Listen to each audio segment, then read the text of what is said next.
অধ্যাপক ডক্টর জাহাঙ্গীর আলম। বাংলাদেশ কৃষি প্রধান দেশ, অথচ খাদ্য পণ্য আমদানিতে বিশ্বে বাংলাদেশের অবস্থান তৃতীয়। দেশের মানুষের প্রধান খাদ্য ভাত, অথচ চাল আমদানিতে বাংলাদেশ দ্বিতীয়। তাহলে স্বনির্ভরতার যে গল্প এতদিন রাষ্ট্রীয়ভাবে দেশের জনগণকে শোনানো হয়েছিল, তা কি বানোয়াট? দেখুন, স্বনির্ভরতার কথা যেটা বলা হয়েছে সেটা নীতিগত, কিন্তু প্রকৃতপক্ষে আমরা স্বনির্ভর না। কারণ যখন আমি আমাদের নিজেদের কনসামশন রিকোয়ারমেন্ট ফুলফিল করার জন্য বাইরে থেকে আমদানি করছি, তখন আমরা স্বনির্ভর এই কথাটা বলা শোভা পায় না। তারপরে অনেকে বলছে তার প্রধান কারণ হলো যে চাল কোনো কোনো বছর চালের উৎপাদন ভালো হয়, তখন আমাদের বাইরে থেকে আমদানি করার প্রয়োজন হয় না। কিন্তু যখন আবহাওয়ার বৈপরীত্যের কারণে ফসল মার খায়, তখন বাইরে থেকে আমদানি করতে হয়।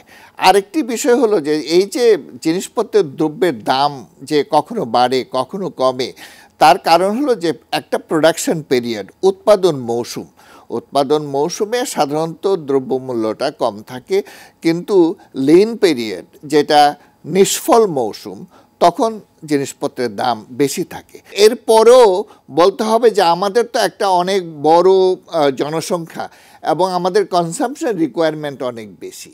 তো সেই ক্ষেত্রে আমাদের আসলে কতটুকু আমাদের ডেফিসিট, এইটাই বরং বলা দরকার। কতটুকু উৎপাদন করছি সেই তুলনায় কতটুকু ডেফিসিট, এই কথাটা আমরা খুব কমই বলি। বিশেষ করে সরকার তো এই কথাটা খুব একটা বেশি বলে না। আমি এখন মূল কথায় আসি। আজকে যখন উৎপাদন মৌসুম, এই সময়টা উৎপাদন মৌসুম, এই উৎপাদন মৌসুমে আমরা দুইটা চিত্র দেখছি।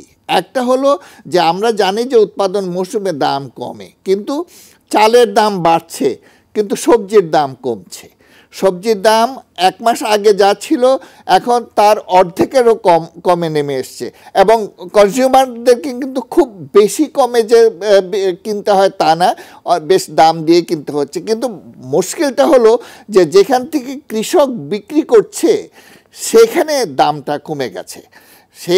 সেটার অনেকগুলো কারণ আছে। সবচেয়ে বড় কারণ যে প্রথম যখন শস্য আটতে থাকে আমাদের মৌসুমের শুরুতে, তখন প্রোডাকশানটা কম থাকে এবং তখন প্রোডাকশান কস্ট বেশি হয়, কিন্তু তখন দামটা একটু বেশি থাকে। কিন্তু যখন সময় যায় এবং প্রোডাকশান যখন বেড়ে যায়, তখন প্রোডাকশান প্রাইসটা, প্রোডাকশান কস্টটাও কম হয় অপেক্ষাকৃত, এবং কিছুটা দামটা কমে, এবং কনজিউমারদের জন্য এটা সুসময়। কিন্তু প্রশ্ন হচ্ছে যে আমাদের সমস্যা হলো যে কৃষক এবং কনজিউমার এর মাঝে যে ফারাক, মূল্যের ফারাক, এইটা খুব বেশি। এবং এই ক্ষেত্রে সবজির ক্ষেত্রে এখন দামটা কম, কারণ এই সবজিটা পচনশীল, ধরে রাখা যায় না, যে কারণে সবজির দামটা কমে যায়। কিন্তু চালের দামটা কমছে না। তার কারণটা কি? তার কারণটা হলো সরবরাহ তত বেশি না, অর্থাৎ মার্কেটেবল সারপ্লাস, যেটা বাজারজাত উদ্বৃত্ত, সেটা কম। এখন এখানে স্ট্যাটিস্টিক্স সম্পর্কে প্রশ্ন আছে যে আজকের যে অবস্থা, আমাদের যে স্ট্যাটিস্টিক্স ডিপার্টমেন্ট বিবিএস, তাদের কিন্তু উচিত ছিল খুব সঙ্গে সঙ্গে আমাদের যে আউশের ধান কত হলো, আমনের ধান কতটুকু হলো এবং চাল হিসেবে কতটুকু পাওয়া গেল, এটা খুব সঙ্গে সঙ্গে রিপোর্ট করা। কিন্তু তারা এখন করছেন, হয়তো আরও 3-4 মাস লেগে যাবে এটা রিপোর্ট করতে। তবে এবার কিন্তু আমনের ধান মার খেয়েছে এবং এর আগে আউশ ধান মার খেয়েছে, এবং এই দুটোই যে এমনভাবে মার খেয়েছে যে উৎপাদন খুব বেশি হবে এটা কল্পনা করা যায় না। তো এমন একটা পরিস্থিতিতে চালের দাম যে বাড়বে এটাই স্বাভাবিক, কারণ আমাদের এখানের মধ্যে যখন সরবরাহটা কিছুটা কম থাকে, ঘাটতি থাকে, তখন আমাদের প্রাইভেট সেক্টরের যারা ব্যবসায়ীরা আছে তারা এখানে সুযোগ নেয় এবং তারা কারসাজি করার সুযোগ পায়, এবং সেই হিসেবে তারা দামটা বাড়ায়।